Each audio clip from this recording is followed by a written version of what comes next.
আসসালামু আলাইকুম ভিউয়ার্স। অনেক দিন ধরেই চেষ্টা করছিলাম যে ফর্ম ফিল আপ করা, কিন্তু অ্যানিউজ সার্ভারের এতই বাজে অবস্থা যে করতেই পারছিলাম না। প্রায় 15-20 দিন ধরে চেষ্টা করছিলাম, কিন্তু কোনো মতেই হচ্ছিল না। আজকে অবশেষে করতে পারছি, তাই হচ্ছে আমার মনটা আজকে খুবই হ্যাপি। তো কলেজে যাচ্ছিলাম ফর্মটা জমা দেওয়ার জন্য। তো সকাল সকাল ঘুম থেকে উঠে রেডি হয়ে ভাত খেয়ে নিচ্ছিলাম, কারণ আজকে পুরা দিনই কলেজে থাকতে হবে আর আমার তো অনেক জার্নি করতে হবে, কারণ আমার কলেজটা অনেক দূরে। তাই হচ্ছে আম্মু সকালবেলা ভাত রান্না করে দিছে যাতে ভাত খেয়ে যেতে পারি, আর পুরো দিন কিছু না খেলেও চলবে, না হলে তো টাকা দিয়ে কিছু কিনেই খেতে হবে। তার চেয়ে ভালো আম্মু বলল তুই গরুর মাংস দিয়ে ভাত খেয়ে যা। তো ভাত খাওয়ার পরে কম্পিউটার দোকানে চলে গেলাম। কম্পিউটার দোকানে গিয়ে এই ফর্মটা নিয়ে নিলাম। যত সব নষ্টের মূল হচ্ছে এই ফর্মটা, মানে সার্ভার ডাউনের জন্য এই ফর্মটা তুলতেই পারছিলাম না। এত এত টেনশনের মধ্যে আমি কিভাবে কাটাইছি আমি নিজেও জানি না। প্রচুর টেনশনে ছিলাম, কারণ ফর্ম ফিল আপ না করলে তো পরীক্ষা দিতে দিবে না, তা হচ্ছে সবাই জানে। অবশেষে এই কাগজটা হাতের মধ্যে আসলো। কাগজটা আসার পরে বাসে উঠে পড়লাম কলেজে যাওয়ার জন্য। এই একটা জায়গা আমার খুবই সুন্দর লাগে, এটা একটা টঙের দোকান, কিন্তু উপর দিয়ে একটা বাদাম গাছ আছে, তাই হচ্ছে প্লেসটা অনেক সুন্দর হয়ে গেছে আমার থেকে, কিন্তু এই জায়গায় ভালোই লাগে। মাঝে মধ্যে এখানে বসে চাও খেয়ে থাকি, তাই আপনাদের সাথে একটু শেয়ার করলাম। এই জায়গাটা কিন্তু খুবই সুন্দর। এটা হচ্ছে করসিনের ওই দিক দিয়ে। তারপর রাস্তার প্রাকৃতিক দৃশ্য দেখতে দেখতে যাচ্ছিলাম। যখন ঘর থেকে বের হয়েছিলাম তখন প্রচুর রোদ ছিল, কিন্তু মাঝখান দিয়ে আবহাওয়াটা প্রায় মেঘলা মেঘলা হয়ে আসছিল। খুবই ভয়ে ছিলাম যে বৃষ্টি পড়বে কি না, কারণ বৃষ্টি পড়লে তো প্রচুর কষ্ট হয়ে যাবে, কারণ বৃষ্টি পড়লেই গাড়ি পাওয়া যায় না, তারপর হচ্ছে গাড়ি ভাড়া এক্সট্রা চাই, তার মধ্যে আমি ছাতা নিয়ে ভিজে যাব।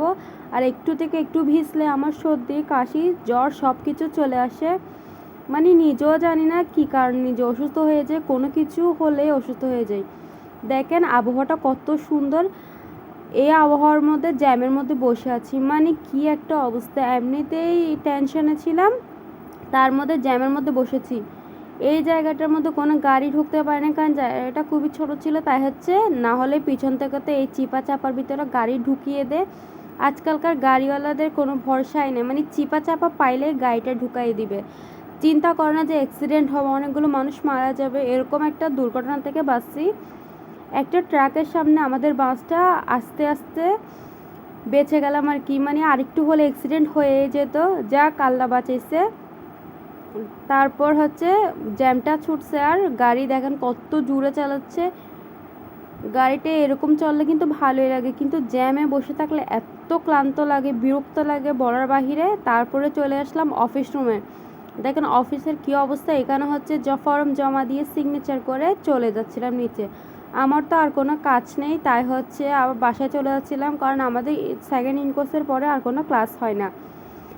হেঁটে হেঁটে চলে যাচ্ছিলাম, আর ভার্সিটিতে আসলে এমন মনে হয় যে অচেনা জায়গায় চলে আসছি, কারণ কাউকে চিনি না, জানি না, খোঁজ খবর নাই। কারণ যেহেতু সার্ভারে প্রবলেম করতেছিল, তাই অনেকে ফর্ম ফিল আপ করতে পারে, তাই এক একজন এক এক সময় আসি ফর্মটা জমা দিয়ে দিছি।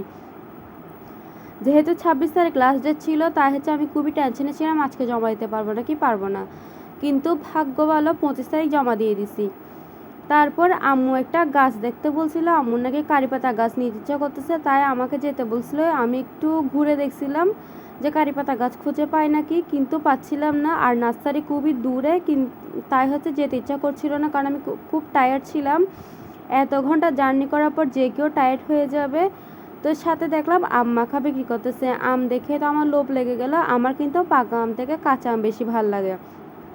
আম খেতে খেতে দেখলাম শরবত বিক্রি করতেছে, তাই হচ্ছে এক গ্লাস ঠান্ডা ঠান্ডা শরবত নিয়ে নিচ্ছি, কারণ এখনও আবার রোদ উঠে গেছে, তাই হচ্ছে প্রচণ্ড গরম লাগছিল। আর যেহেতু অনেক হাঁটছি, বাস যেখানে নামিয়ে দেয় ওইখান থেকে হেঁটে আমাদের কলেজে যেতে প্রায় 20 মিনিট লাগে। গাড়ি ভাড়া বাঁচানোর জন্য হেঁটে হেঁটে যায় আর কি। আর তাছাড়া আমার হাঁটতে ভালোই লাগে, তাই হচ্ছে হেঁটে হেঁটে যাচ্ছিলাম, কিন্তু এত গরমে পুরো ক্লান্ত হয়ে গেছিলাম।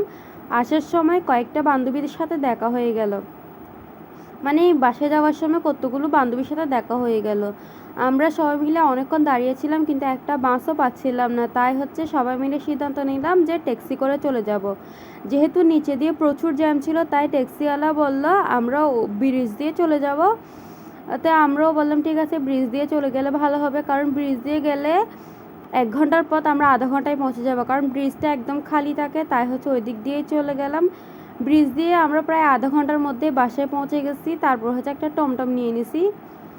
দেখেন এখনও অনেক রোদ ছিল, কিন্তু মাঝখান দিয়ে আমার খুবই ভয় লাগছিল, কারণ প্রচুর মেঘলা আকাশ হয়েছিল, আর কখন যে বৃষ্টি নামে আল্লাহই জানে, তাই হচ্ছে খুবই চিন্তায় ছিলাম। তবে সব কাজ ঠিকমতো হয়ে গেছে। আল্লাহ হাফেজ।